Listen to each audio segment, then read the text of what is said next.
2016 pa niya, nagpasalamat na yung ating Pangulo. Hindi ko mo niya kaibigan, hindi man po nga kaibigan, kasi araw-araw tinatawag na bangag. May adik tayong presidente. Ginamit lang yung mga Marcos, mga kababayan, para manalo sila. Baliktad nga po eh. Ito naman po yung bago naming product na binibenta online. iGlow Serum, whitening po siya. Tingnan ninyo yung epekto sa aking anak na architect before and now. Yung mga inquiries po ninyo, dumiretso na lang kayo sa kanyang Facebook account, Riz Maravillas. Joke time muna tayo po. Padala ni Benny Severino. Ang titulo nito, Buti pa si Pare. Ngayon, isang umaga, papasok sa trabaho si Pedro. Palabas na siya ng pinto na hindi nagpapaalam sa misis niya na si Maria. Sabi niya, Maria, alis ka na ba? Sabi ni Pedro, oo niya. Nagtampo si Maria. Nagtatampuan niya ako sa iyo. Sabi ni Pedro, bakit naman? Kasi niya, buti pa si Paring Berto. Si Paring Berto mo, bago niya pumasok sa trabaho, hinahalikan mo na yung kanyang asawa. Bakit niya ikaw, hindi mo ginagawa? Sabi ni Pedro, ano? Napabaliw ka na ba? Gusto mo nga bulin ako ng itak ni Paring Berto mo? Mali yung pagkaintindi. Ang akala, ang gusto niyang halikan, yung asawa ni Berto. Hindi siya. May na ang pick up. May na ang pick up. Anyway po, matik na. 200 pesos. Padala mo yung GCash mo. Kasali ka na rin sa raffle draw. Ito siya. Sa monthly draw, 5,000 yung price. Yung hindi mabubunot, qualified pa rin sa grand draw. 10,000 po ang grand prize. Okay pa? Balik tayo mga kababayan dito sa ating dito na tayo sa ating topic. Sinagot na mga kababayan ng Palasyo Malacanang yung pananamo, panunumbat ni Baste at pagmumura. Minura yung ating Pangulong Bongbong Marcos doon sa araw ng Davao at sinumbatan na pinalibing yung tatay ng ating Pangulo, Apo Lakay. Pero anya, yung aking tatay, pinakulong mo. Ganon mga kababayan. Ngayon, sa press briefing kanina ng Palasyo Malacanang, sinagot ito punto por punto ni Yusek Claire Castro. Sabi ni Claire Castro, upholding the law niya, Trump's debt of gratitude. At saka niya, 2016 pa niya, nagpasalamat na yung ating Pangulo. Hindi ko mo niya kaibigan, hindi man po nga kaibigan, kasi araw-araw tinatawag na bangag. May adik tayong presidente. Ginamit lang yung mga Marcos, mga kababayan, para manalo sila. Baliktad nga po eh. Sinasabi ng mga Duterte na ang dapat magtanaw ng utang na loob, yung mga Marcos, mali po. Ang dapat magtanaw ng utang na loob, yung mga Duterte, kasi never po na makakaapak sa Palasyo Malacanang bilang Pangulo si Digong kung hindi sinuport ng mga Marcos. At saka po, ang utos galing po sa Supreme Court decision. Kaya nailibing po sa libingan ng mga bayani kasi kailangan sumunod sa batas si Digong with the Supreme Court decision po. Ito yung pinaliwanag po dito ni Claire Castro. Ayan ba, pakinggan natin yung pagtatanong sa kanya ng mainstream media. May we have the palace's reaction on Mayor Baste's statement over the weekend saying na walang utang na loob si Pangulong Marcos kasi parang nakalimutan na yung tatay niya, yung nagpalibing kay former President Marcos Sr. sa libingan ng mga bayani. Your thoughts on this, ma'am? Yes, opo. As early as 2016, dati pa pong senador ang Pangulo ngayon. Nagpasalamat na po ang Pangulo, 2016 pa po, sa Supreme Court na nagbigay ng desisyon na dapat ilibing ang kanyang ama sa libingan ng mga bayani. Nagpasalamat din po siya. At babasahin ko po ang mensahe. 2016 pa po ito na magpasalamat ang dating Senador Bongbong Marcos. And I quote, "We also would like to extend our sincerest gratitude to President Rodrigo Duterte as his unwavering commitment to this issue sustained us this past several months. Our family will forever be thankful for this kind gesture." Noon pa po sila nagpasalamat. At sinabi nga nila, forever silang tatanaw ng utang na loob sa napakagandang gesture ng dating Pangulong Duterte. Pero ang pagtanaw po ng utang na loob ay hindi dapat madiskaril. At hindi Correct. dapat magtraidor sa batas at sa hustisya. Correct. Ginamit mo ni dating Pangulong Duterte ang batas. Pinauugnay sa RA 289 patungkol po sa pagpapalibing sa libingan ng mga bayani at sinusugan po ito ng Presidential Proclamation 208 ni dating Pangulong Marcos. At mayroon din pong regulation, ang AFP G-161-373 na kabilang ang Pangulo or Commander-in-Chief na entitled to interment at the libingan ng mga bayani. Lahat naman po ito ay may basihan nung isinagawa ni dating Pangulong Duterte. Ang pagpapaaresto naman po o pagsusurrender kay dating Pangulong Duterte sa ICC ay meron din pong kaugnayan na batas at meron po tayong sinusunod na commitment para sa Interpol. Ngayon, hindi po dapat mahinto ng utang na loob ang pagpapatupad ng batas. Hindi po dapat traidorin, katulad ng aking sinabi, ang pagpapatupad ng batas, ang pagpapatupad ng commitment with the Interpol.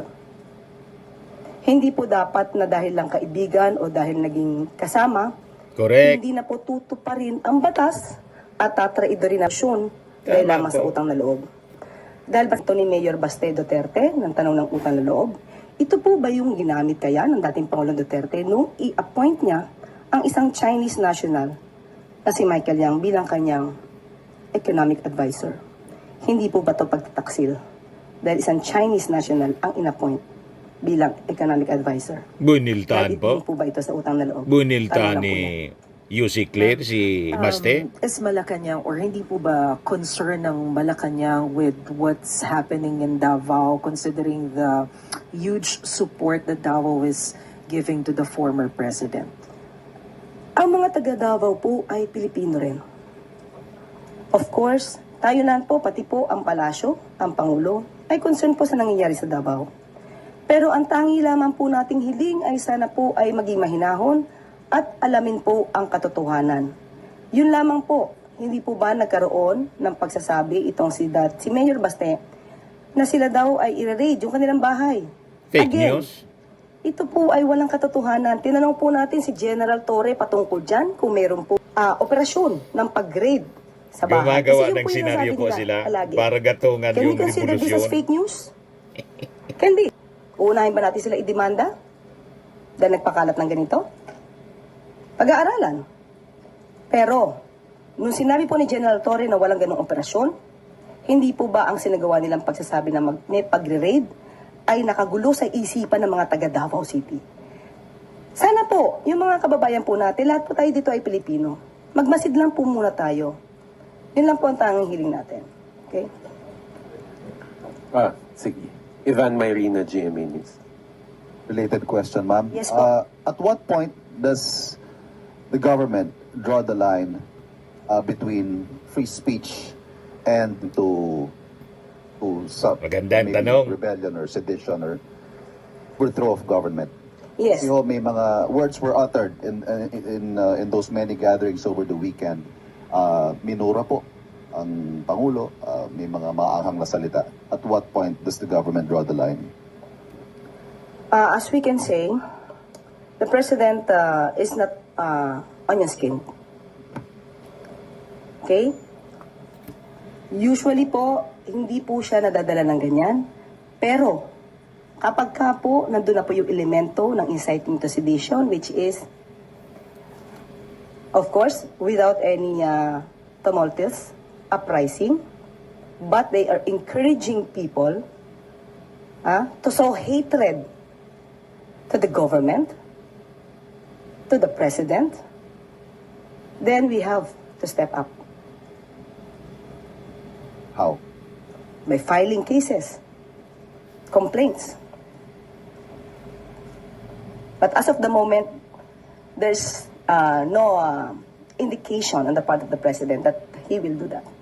And is it a cause of concern for the President na marami, hindi lang ho Davao marami hong mga lugar sa buong bansa na nagkaroon ng similar protest actions? Hindi po natin mawawala sa kanilang damdamin. Kaya po ay normal dahil po may naging pangyayari sa kanilang malamang iniidolo at panatiko po sila ng isang leader. Hindi po natin pipigilan ang ganilang pagsasabi ng kanilang mga damdamin. Huwag lang po sigurong lalagpas na magkakaroon po ng alarma at masasabi po natin na yan po ay sedition or inciting to sedition na po. Thank you. Ingat kayo na mga vloggers Please, na Romero, nanggagatong Philippines, po para mag-alsa. Ingat kayo ngayon, naka-monitor yung ating mga authorities. Senator Amy Marcos Kakasuhan said kayo. she would a probe into the arrest of the former president. What's Malacanang take on this? Yung Senate investigation ni Amy Marcos. Wala pa po, hindi pa po namin na pag-uusapan yan. Pero kung yan po ang nais ni Senadora, she's free to do that. Will Malacanang be ready to send representatives in the event that such an inquiry pushes through in the Senate? If necessary. If it is for if the inquiry is in aid of legislation, we will respect the request of Senator Amy. So there will be no effort on the part of the administration to prevent resource persons from attending such a hearing. No, we will not do that. And are you confident you can answer all questions that will be given with regard to that arrest? I believe because we just complied with all the requirements with the law regarding the arrest of former President Duterte. Salamat po. Ma'am, isa rin po sa mga nagbigay po ng statement against the government is former PNP chief and now Senator Ronald De La Rosa. Pinanatan po niya yung pag-arrest ng ICC through the Interpol. Let me quote him, sabi po niya, hindi yan ang gagaling sa competent authority, hindi yan ang gagaling sa local natin, hindi yan nire-recognize natin dahil hindi tayo under sa kanila kaya dapat magkaisa tayo. Ano pong comment na lang pala? Hindi ba competent authority ang ICC sa paningin po ni Senator Bato? Sabi ko nga po, yan ay normal na manggagaling kay Senator Bato dahil isa siya sa maaaring makonsider na co-perpetrator. May takot? On his part? Maybe. I cannot answer for him. Pero tandaan po natin, sa aking pagkakaalam, kung di ako nagkakamali, may narinig na din daw po siya na magkakaroon ng warrant of arrest. Kaya hindi po siya yata napunta sa Hong Kong. Hindi po ba, kung talagang alam niya na walang arrest issued by a competent authority, matapang po siyang sinamahan ang dating Pangulong Duterte. And as a matter of fact, dapat nga nauna pa siya kay Senator Robin pumunta sa Netherlands. Thank you po. Radio Pilipinas. Morning po, Yusek. Yusek, despite po nitong mga political noise sa bansa, may nakakausap po ba tayo ng mga investor, kung may mga idinudulog po ba sila sa bansa, or kung confident pa po ba sila sa ekonomiya ng Pilipinas? Sa aking palagay po, sa akin pong palagay, dahil magkakaroon po kami ng meeting mamaya with the BSP, hindi po naaalarma ang administrasyon patungkol po sa investors dahil ang mga foreign investors po mas gusto po nila na ang bansa at ang mga leader ay sumusunod sa batas. Hindi po nagkakanlong. Good morning po, Yusek. Kumusta na po si dating Pangulong Duterte? Minomonitor din po ba ng administrasyon yung kanyang sitwasyon sa The Hague at yung kanyang medical condition? Kasi po nung humarap siya sa ICC, parang medyo kakaiba yung boses niya. Ang sabi po ni Senator Bongo ay parang hindi yata binibigay yung kanyang gamot. Yan po ay kanyang opinion lamang ni Senator Bongo. Unang-una wala po siya doon sa lugar. At nadinig po mismo natin sa ICC, kay Judge Mutok, na ang Pangulo po, ang dating Pangulo po, ay yun, sa mga doktor na tumingin sa kanya, ay nasa magandang kondisyon po. Mentally aware, mentally fit. At patuloy po rin na chinecheck ang kanyang kondisyon. So, kung meron po mga ganitong klaseng mga haka-haka, muli, katulad ng sinabi ni Senator Bato, ni Senator Bongo, dapat siguro ay kanya munang alamin. Alamin ang katotohanan dito bago po magbigay ng baka hindi nabibigay ang kanya mga gamot. Tandaan po natin, ang ICC po, may mga doktor po sila naka-assign dyan. Ngayon, kung araw-araw po natin i-monitor, uli sasabihin natin, Wala po kasing jurisdiction na ang Pilipinas kasi po ang dating Pangulong Duterte ay nasa kustodiya na po ng ICC. So sila na po talaga ang magbibigay ng maagarang pag-check up or mag-undergo po ang Pangulong Duterte sa check up po na ibibigay po ng ICC. Pero kung mayroon pong hihilingin, of course, ang dating Pangulong Duterte, maliban po sa kanya, kahit po yung mga victims ng EJK, sila rin po ay bibigyan po ng kaukulang tulong kung kakayanin po ito. At kung ito naman po ay hindi po palalabag ng anumang batas natin. Speaking of EJK po, nabanggit po ninyo, may mga lumalabas din po sa social media na ginagamit yung mga pictures ng mga namatay na sinasabing biktima ng EJK, hindi naman po pala biktima ng EJK kagaya nung kay Aling Sheila na lumabas po sa SOCMED. Ang anak niya ay namatay under this administration kay Pangulong Marcos. Yun pong kay yung sa isang doktor, yung father niya, sabi po EJK, hindi naman po pala EJK. Ano po ng government dito kung inaano din po natin itong mga fake news na ito? Opo. Pwede po ba din nating aksyonan yung mga ganong na sinasama po sila dun sa kaso against former President Duterte, pero in fact hindi naman po pala totoo yung mga yon. Siguro sa dami-dami po ng fake news na lumalabas ngayon, makakatulong po ang media. Lalo na po ang mainstream media. Tayo na po ang magsabi kung alam niyo po na peke ito. Kayo na po mag-fact check. Kayo din po ay pinaniniwalaan dahil may kredibilidad din po kayo. So kung ano po yung lumalabas na fake news, magtulungan po tayo para sa bayan po ito. Dapat din po nating ipaalam sa taong bayan na lahat ng lumalabas ng mga fake news na ganyan ay dapat na maputol. So hindi naman po para si EJK, pati po yung mga fake news na lumalabas pabor kay dating Pangulong Duterte, sana po ay bigyan din po ng pansin ng media. At sana po din po, sa tulong din po ng mainstream media at ng social media, maipakita din po natin kung ano po talaga yung kalagayan ng mga biktima, ng pamilya ng mga biktima ng EJK.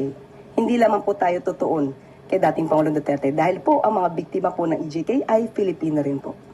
Pero ito po yung mga biktima ng EJK na sinasabi ng under the previous administration po. Binanggit po ni Let Narciso kanina kung may masasampulan na ba. Ito po ay identified na talagang kinumpirma ng mga kapitbahay. At least kilala na kung sino po yung tukoy na yung nag-aano ng fake news. Using pa nga po yung kaso ng EJK. Hindi ba tayo gagawa ng aksyon ng gobyerno or ang PCO since kayo po ay very active sa paglaban sa fake news? Siguro po uunahin natin mismo yung mga unang nagsalita ng fake news. So uunahin pa po ba natin si former ES Medialdea? Kaya sabi ko po kanina ay pag-aaralan po muna. Thank you. Yusek, magandang umaga po. May we have the palace's reaction on Mayor Baste's statement over the weekend saying Talaga nagkalat po ang fake news. Nag-intensify po yung mga DDS ng pagpapakalat ng fake news. Pero hindi ito fake news. J. Camote, Miggy Mango, found on OBP confidential fund receipts. Sabi po ni Ortega, Congressman Ortega, walang birth certificate, walang marriage or death certificate. Sina J. Camote, Miggy Mango at 5 dodong na nakalistang tumanggap ng confidential funds mula sa opisina ni Vice President Sara Duterte. Ito mga totoong balita ito. Bayad na pero wala pa. 76 last mile schools di na ipatayo ng DepEd, sabi ng COA. Yan mga reliable information po. Di ba? Pero yung mga pinagpakalat po ng mga DDS, lahat fake news. Ito yung mga latest na fake news nila. Sandro Marcos, planong magtumakbo as president sa 2028 presidential election.